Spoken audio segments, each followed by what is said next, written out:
there, everybody. Welcome again, the last session before lunch I think we're at now, aren't we?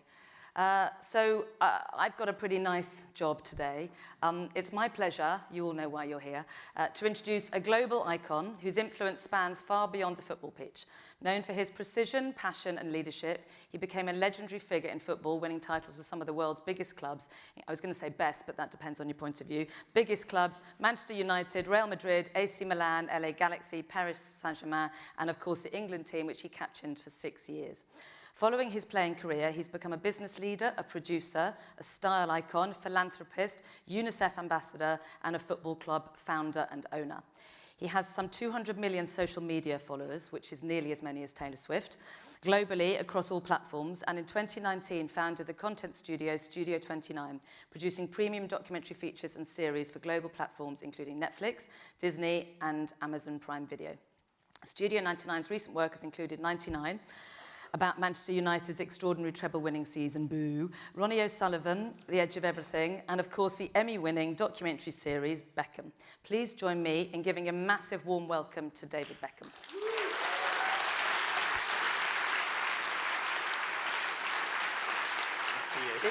Oh! So, Victoria won. Will you tell them what it's called? Well, I actually made this, good morning or afternoon, everyone. Yeah. I actually made this for our 25th wedding anniversary, this label, because obviously I only had the DB Sticky stuff, and then we had Golden Bees. So this one's called Sticky Vicky. Sticky Vicky, everyone. You heard it here first. Yeah. I'm very, very excited to have that. You're the first one to actually be gifted a Sticky Vicky. So I mean, really, that's made my day, made my year. Thank you. You're welcome. We haven't got that long, actually, David, so we're going to talk fast. But first of all, thank you for coming to talk to us at the RTS, and welcome. Welcome also to Islington, home of Arsenal Football Club. In fact, not that welcome. There's only one Beckham who's really welcome here, and his name is Romeo. Romeo? No, I don't know how that happened, honestly. How did that happen? I do know how that happened, actually. How did it happen? Well, I took it, he was about 6 years old, and he wanted to go to a football game, and we were in London at the time, and I looked at the fixtures, and I was like, oh, Arsenal are playing. So that was the only one, and I thought, okay, they'll look after us down there. So we went down, and we were sat in the VIP, the seats, which was amazing. We had an amazing lunch, and as we were having lunch, I look, and in is walking Arsene Wenger. So Arsene comes over, he literally asked Romeo to come with him down to the changing room to see all the players, to get pictures, to get all the autograph shirt, took him out onto the pitch, took pictures with him, gave him a cashmere scarf, and then that was all over. It was the cashmere scarf that did it. That was it. So, so he's pretty excited at the moment with his team. Yeah. You know, I was on the way back from Birmingham last night listening to Talk Sport, and there was a lot of excited Arsenal fans about one game. Hang on a minute. It's more than one game. Anyway, it's a great team. We are not also great, Arsenal they're fans. good. You said great. He said great. You heard it here first. You can print that, anyone. I also I forgot to mention in the opening, your other passion, tattoos. Yeah. There's a lot of those, which I'm sure each one of them tells some kind of story or the story behind it. More or less. Maybe at the end, if we have time, we'll get onto that, because we might be here all day if we try and go through all the tattoos. Before we start, we have one thing in common. We're both producers now, David, but we both started in football.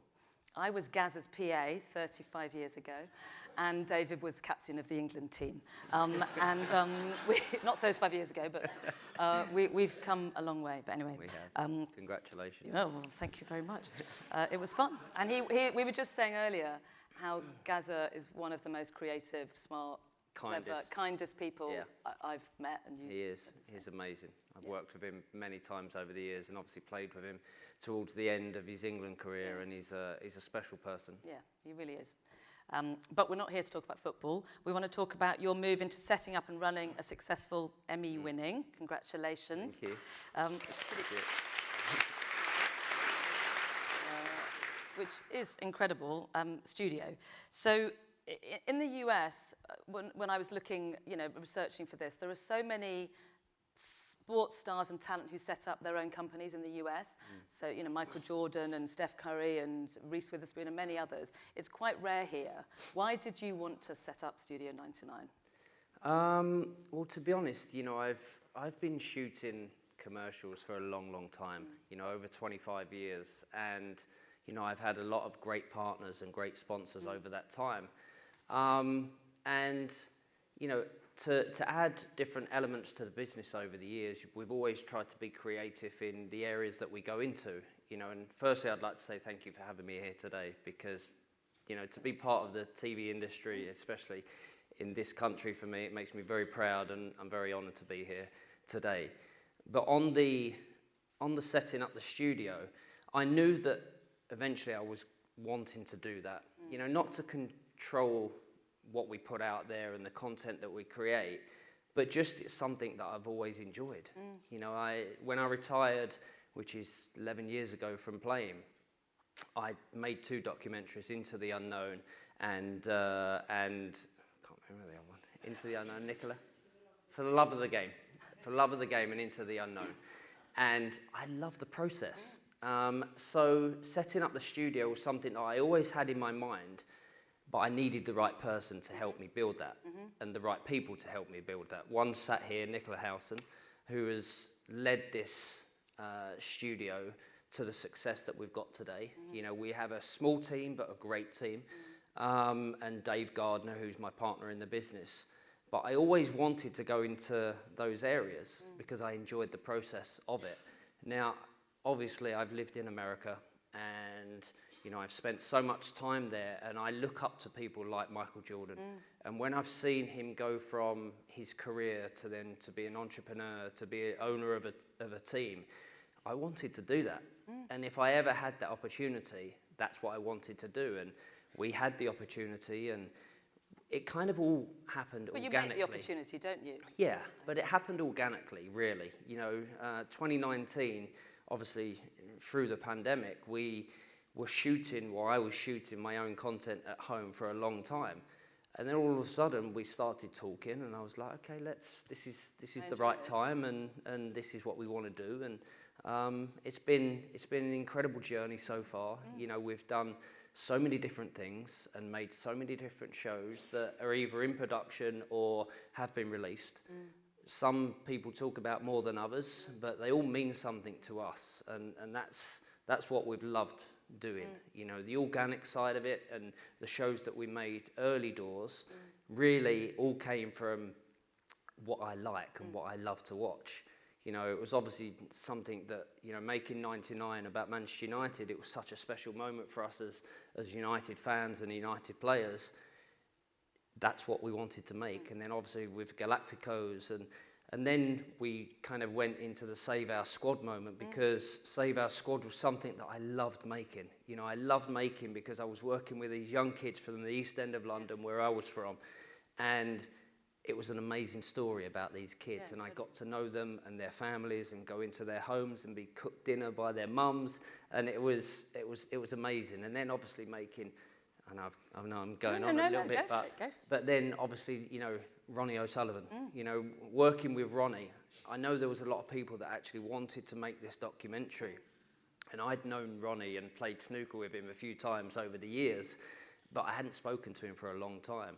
So I knew that we had an opportunity to make this, and people would be interested on all different levels, not just because he was this and is this the best snooker player that has ever lived, but because of the story that came with that. And I think people could really resonate to that, because he's a working class kid that has grown up to be exceptional. Brilliant. So when you were making the documentary about yourself then, because all of those are about mainly other people with some interaction with you, what was that like to be on the receiving end of that? I think you did 50 hours of interviews or something. You know what? We know. We know. It was really difficult.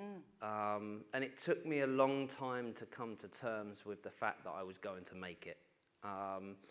But there was a few reasons why we wanted to make it, but I wasn't ready. When I retired, I wasn't ready to talk about my career and talk about, you know, what had happened over that time. But after a while, and through the through the pandemic, you know, that's when really documentaries really kind of exploded. And I was thinking, you know, it's coming up to the 10-year anniversary of my retirement from football. Maybe this is the right time. So we started to discuss it, and I can't lie, it worried me and it made me nervous. It made Victoria nervous, because as much as people think that, you know, they know everything about us, we don't really, and we don't really let that kind of those doors open to our house. And but I knew it was the right time, and then it was about telling the story. It was really I'm not going to lie, I hated probably almost every moment of making. Great. Every moment, and every time I say this to Fisher is like, really? But What did you think of the outcome, though? I wouldn't say I hated it. I would just say it was very difficult. Did you like the results? We love the results. Yeah. We love the results. But it was really, I'll go back and say it wasn't hate. It was really difficult because there was moments I was talking about things that I'd never spoke about before. You know, this was a time when I was playing in my career that there was no social media. Everything that was said about me, I knew what was being said. But the boss would turn around to me, Sir Alex Ferguson, and say, don't read the papers today. Do yourself a favour. Don't read the papers today. Go out there and play. And that's really kind of all that I kind of saw. But then to make this documentary, I knew that we had to surround ourselves with the best. And obviously to work with Netflix, to work with the people that I worked with, you know, to have Nicola lead this, to have Dave lead this, and to have my back. And through the whole documentary, from day one, I said, I don't want to see anything until it comes out. Right. So you didn't go into the edit at all? I didn't go into the edit. I didn't see any cuts. I saw the odd clip, but I didn't see anything. And I just let Fisher have that control. You know, I needed to make sure that, because it took quite a lot of convincing to get Fisher to actually make the documentary. He was like, he's a Liverpool fan, firstly. And he thinks he knows a lot about football, but I'm not sure He's American, he does. so, I'm like, well, he's a Liverpool fan. So I knew, you know, finding the right director took a while. But then when I met Fisher, I was like, okay, this is the man that is going to make me feel really uncomfortable.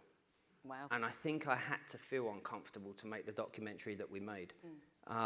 What would you say then on that, just to people who would say, how can you make an authentic documentary about yourself? How can you yourself make something about yourself? Is that ever authentic? Is that not a vanity project? Will that ever show us a side that we wouldn't see from No, because I think I worked with such a great director and such a great DP in Tim Cragg, and, you know, having all of these great people around me working on this with me. It was just, like I said just a minute ago, Fisher made me feel uncomfortable from the moment we sat down to talk to the moment I finished. And that's really what I really needed that. I really needed that because I needed a director to come at it from a different angle. You know, everyone kind of knows my career and my life and things like that. So I needed someone like him to bring something different out in me.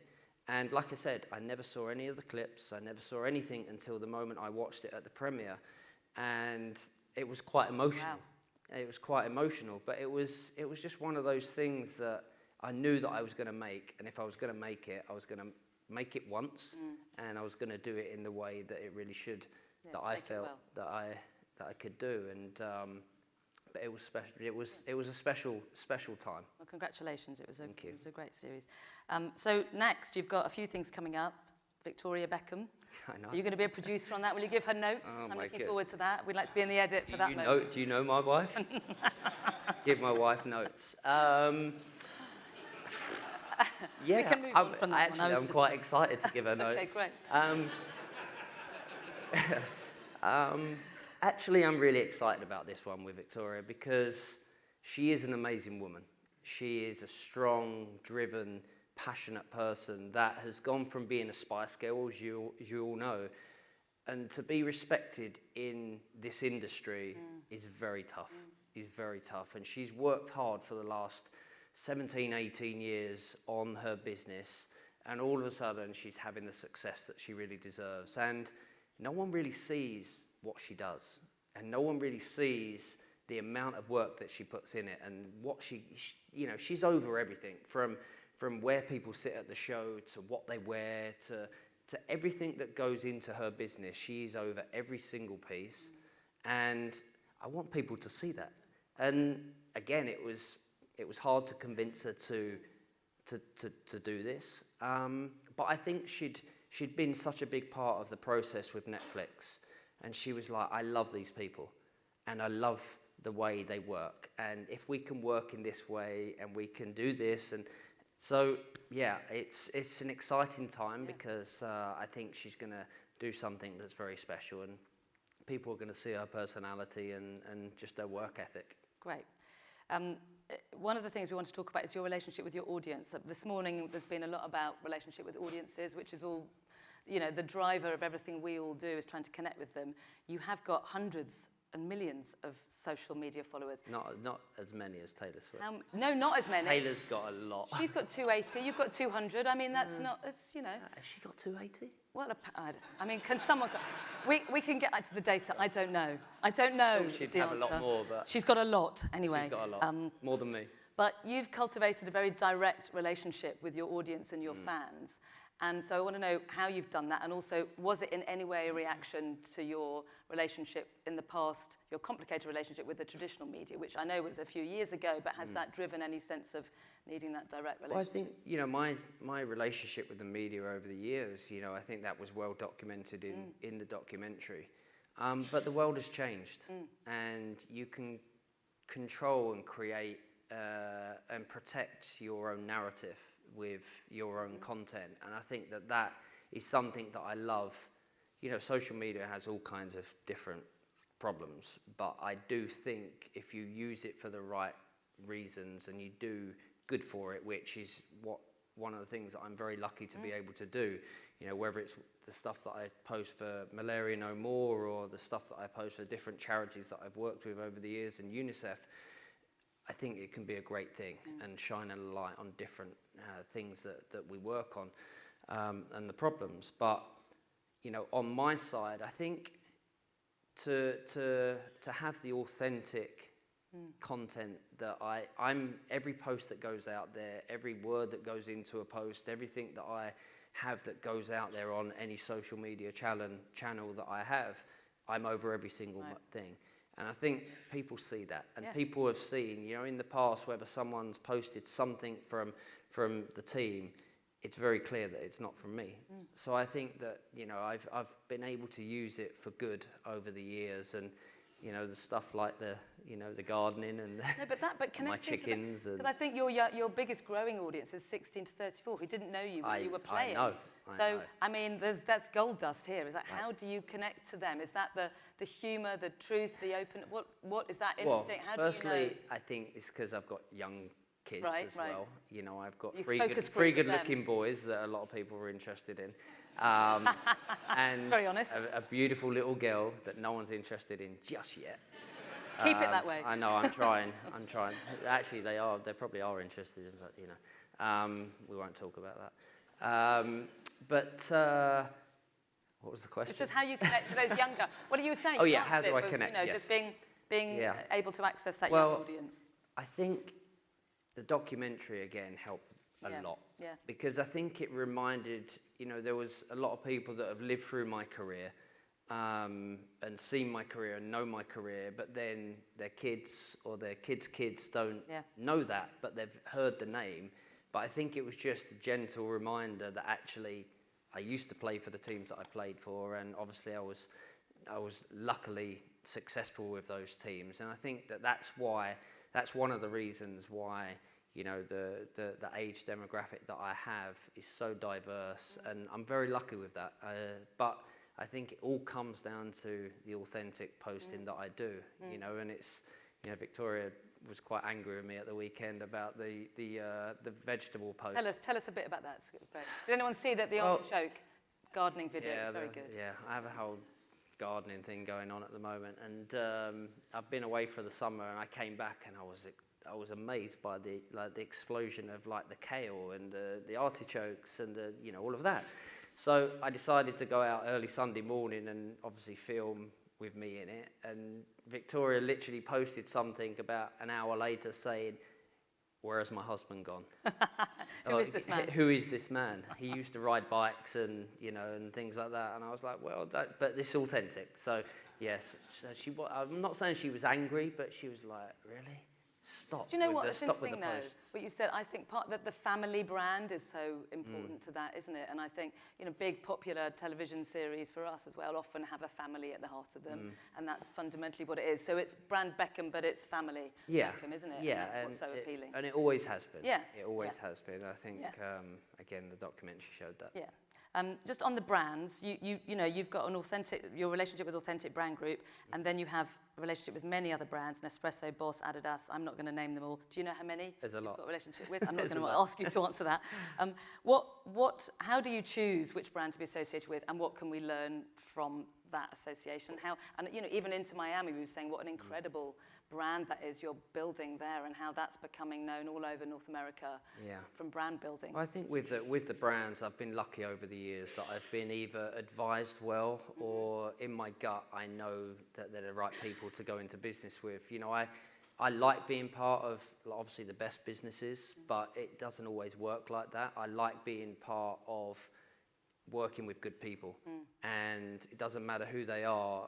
If it doesn't feel right, then you know, I won't go into business with them.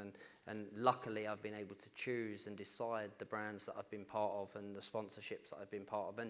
And also, a lot of them have been around for a long time. You know, I have 30-year partnerships, 20-year partnerships, but I think that those things are very important to the brand.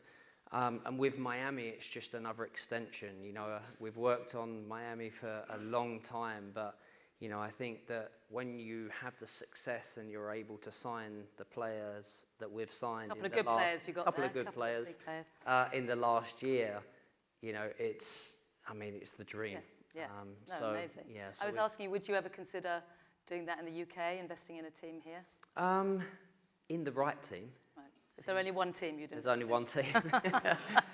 There you go. But, you know, you never know what Never know. comes up in the future. But I always want to do things that are authentic to me. Yeah, but leadership is something else in that, I think, with the Inter Miami and watching you build that and reading about how you've put that together. As a team athlete, which, you know, you were for many, many years, what did you learn about leadership from that and motivation? Because you've now worked with a young team, I gather. I think you've got a lot of people under 30. I have a lot of young people under Yeah. 30 and a lot of good people that work within the business. But, you know, I always talk about it because people say to me about my time as England captain.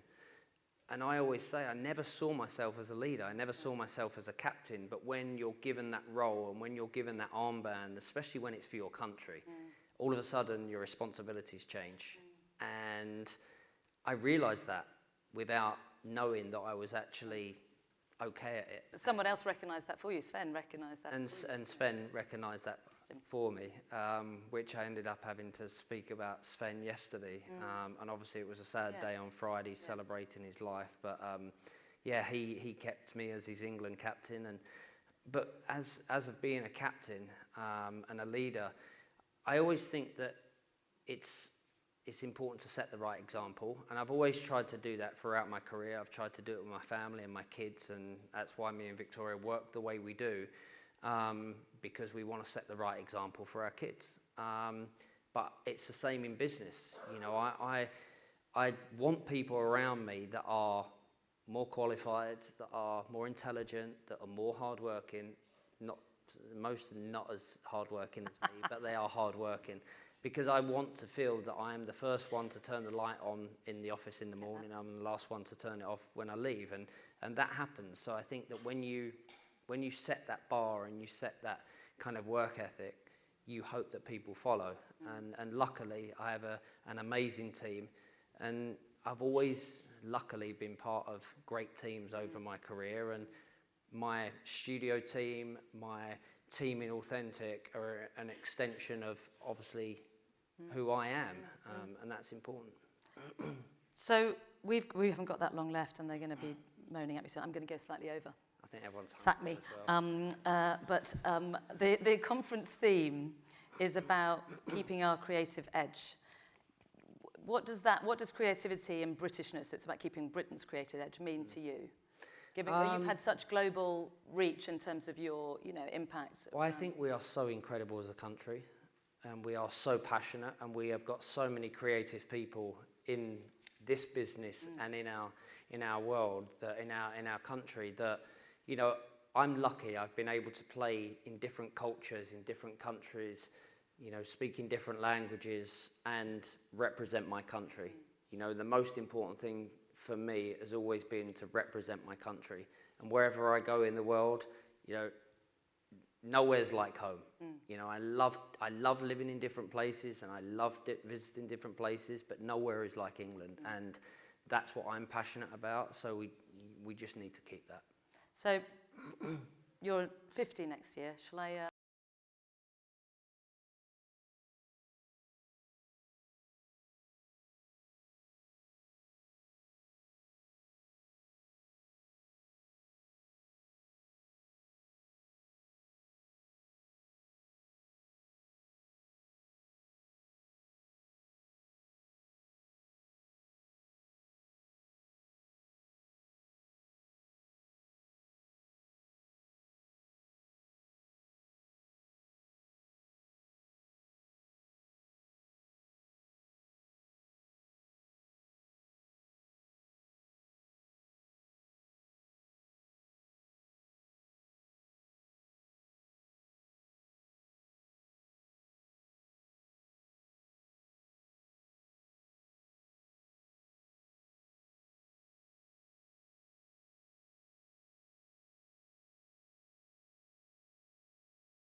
To have started the business that I have, and the studio, and also be part of this room, because there's a lot of incredible people in this room and been on this stage, and for me personally to be here as an East End boy and a footballer, now owning the business that I have and the team that I have, it makes me very proud. It made me very proud to see Nicola and the team up on the stage the other day. Getting the Emmy, and that was a special moment for me. Yeah, it was brilliant. You're not leaving much for the rest of us, though, doing all those jobs. But anyway, so I think I've got to finish up. But a couple of questions. Favourite tattoo? Oh, that's a tough one. Well, you've got to answer. And we're out of time. Well, there's quite a few of them. But I suppose the ones all about family are always the important ones. And what's your favourite TV show? You don't have to give me one. Goodness. Any that you watch on TV do you love? I love all kinds of TV. I grew up obviously in 70s, 80s, 90s, so I'm used to watching Only Fools and Horses and Fawlty Towers and Minder and things like that. But now, I love Peaky Blinders, and Victoria will always laugh at me, because whatever TV show that I'm watching, I kind of morph into a character. So Peaky Blinders, I went for the whole, well, not any particular character, but I just wore everything Peaky Blinders. And then we watched Yellowstone, and I was a cowboy, which she kind of liked, I think. So those are the kind of. Trying to think of what would be next that you might watch. Anyway, that's some. Thank you so much. First of all, thank you for Sticky Vicky. This is my proudest moment. Thank you so much for talking to us, and thank you to the audience for being here before lunch. We're going to be back at 2:20, I gather, for session 7. David, thanks so much for speaking. Thank you.